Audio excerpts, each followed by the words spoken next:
नमो बुद्धाय मित्रांनो, आपल्या सर्वांचे आपल्या मनपसंत चॅनल मनशांतीवर स्वागत आहे.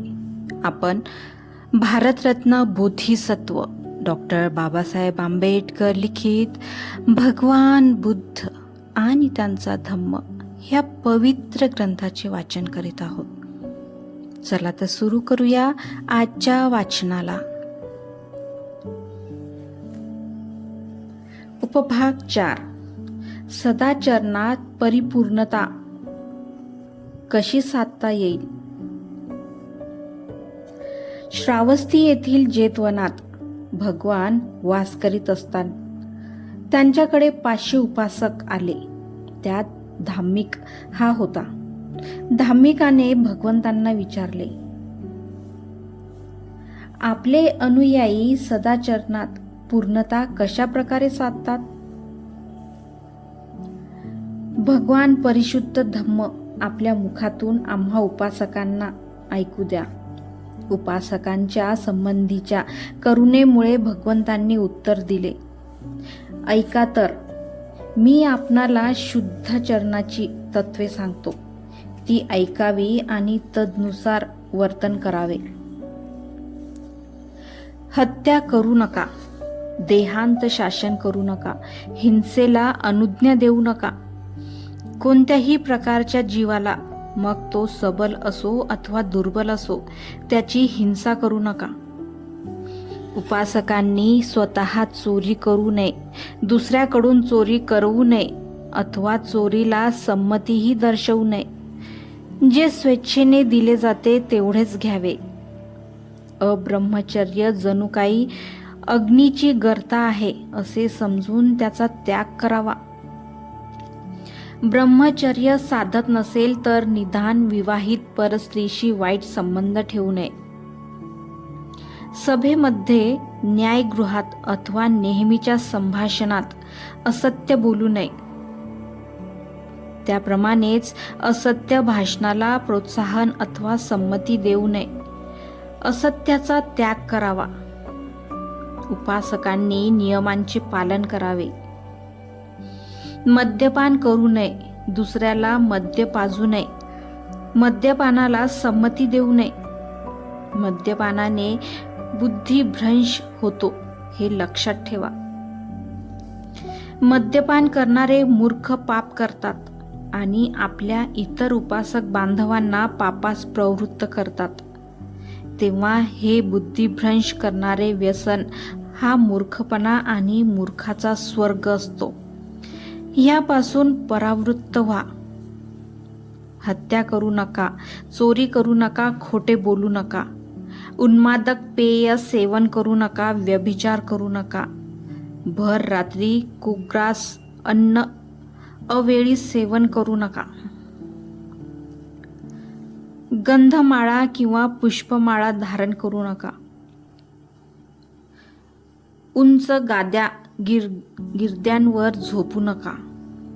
प्रत्येक उपोषणाच्या दिवशी हे व्रत ग्रहण करा आणि शुद्ध अंतःकरणाने हे अष्टांगिक व्रत सणासारखे पाळा. प्रातःकाळी हे व्रत ग्रहण करून धर्मशाली व श्रद्धायुक्त चित्ताने याचकांना यथासामर्थ्य भोजनाचे व पेय पदार्थाचे दान करा. आपल्या आईबापाची सेवा करा. धम्मानुसार चांगला व्यवसाय करा. या मार्गाचे एकनिष्ठेने अवलंब करणारा उपासक उच्च पद प्राप्त करील. उपभाग 5.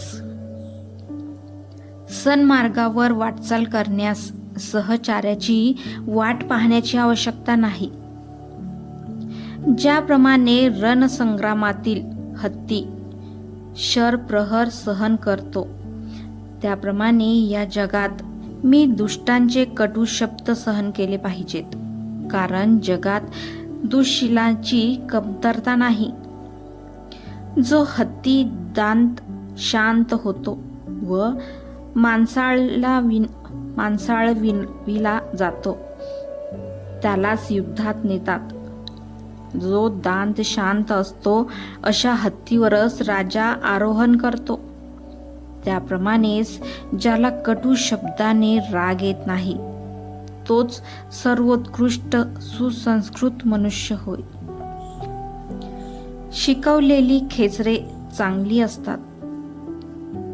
सिंधू देशातील जातिवंत अश्व आणि बलवान गजराज हे सर्व खरोखर चांगले असतात, परंतु आत्मसंयमी पुरुष ह्या सर्वाहून श्रेष्ठ असतो. अश्व, गज इत्यादी कोणतेही वाहन आपणाला निर्वाणाला नेऊ शकत नाही. त्या मार्गावर आत्मसंयमाने आत्मवाहनच चालू शकते. अप्रमादी राहण्यात आनंद माना. आपल्या विचारांवर अविश्रांतपणे लक्ष असू द्या, म्हणजेच स्मृती संप्रजन्ययुक्त राहा.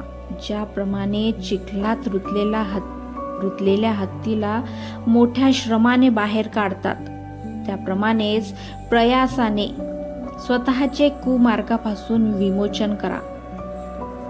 सद्वर्तनाची दृढ मनाचा आणि बुद्धिमान असा एक जरी सहप्रवासी तुम्हाला आढळला तर आपल्या सर्व चिंता मागे टाकून आनंदाने त्यांच्या मागून चालू लागा.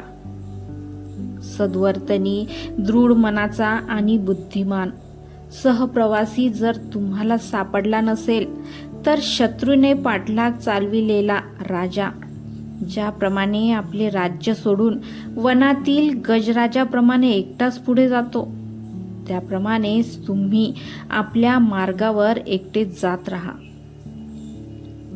एकांत पत्करला, परंतु मूर्खाची मैत्री नको. दुष्कृत्ये न करता एकटेच राहा. आपल्या गरजा मर्यादित करून एकटे राहा. वनातील गजराज एकटाच फिरतो, त्याप्रमाणे एकांत पत्करा. सर्व कुविचारांना मनातून उखडून टाका. ते उखडून टाकण्याचा मार्ग असा आहे, जरी दुसरे उपद्रवी असले तरी तुम्ही उपद्रव करणार नाही असा निग्रह करा. जरी दुसरे हत्या करीत असले तरी तुम्ही हत्या करणार नाही. जरी दुसरे चोरी करीत असले तरी तुम्ही चोरी करणार नाही. जरी दुसरे पवित्र जीवन आचरित नसले तरी तुम्ही ते आचरणारच. जरी दुसरे खोटे बोलत असले, निंदा करीत असले, विरुद्ध बोलत असले तरी तुम्ही तसे करणार नाही. जरी दुसरे लोभाविष्ट असले तरी तुम्ही परधनाचा लोभ धरणार नाही. जरी दुसरे मत्सरी असले तरी तुम्ही इतरांच्या बद्दल सदिच्छा बाळगाल. जरी दुसऱ्यांची दृष्टी, संकल्प, वाणी, कृती, उपजीविकेचे मार्ग, साधना, स्मृती, समाधी चुकीची असली तरी तुम्ही मात्र सम्यक दृष्टी, सम्यक संकल्प, सम्यक वाचा, सम्यक कर्म, सम्यक उपजीविका, सम्यक व्यायाम, सम्यक स्मृती आणि सम्यक समाधी या अष्टांग मार्गाचा अवलंब कराल. जरी दुसरे आर्य सत्यापद संबंधी, निर्वाणासंबंधी चुकत असले तरी तुम्ही मात्र सत्य आणि मुक्तीच्या पथावर योग्यपणे राहाल. जरी दुसरे आळस, सुस्तपणा यांनी पछाडलेले असले तरी तुम्ही मात्र या दोषांपासून मुक्त असले पाहिजे. जरी दुसरे गर्वामुळे उद्धट असले तरी तुम्ही विनयशील राहिले पाहिजे. जरी दुसरे शंकांनी पछाडलेले असले तरी तुम्ही निशंक राहिले पाहिजे. जरी दुसरे क्रोध, दुष्टबुद्धी, द्वेष, मत्सर, लोभ, ढोंग, कपट, निर्बुद्धपणा, उद्धटपणा, आगाऊपणा, नीतिहीनता, शिक्षणाचा अभाव, सुस्तपणा, गोंधळ, अज्ञान यांनी युक्त असले तरी तुम्ही मात्र त्याच्या उलट असले पाहिजे. मित्रांनो, आजचे वाचन आज आपण इथेच थांबवूया. धन्यवाद. मेरा मंगल तेरा मंगल, सबका मंगल होय रे. नमो बुद्धाय.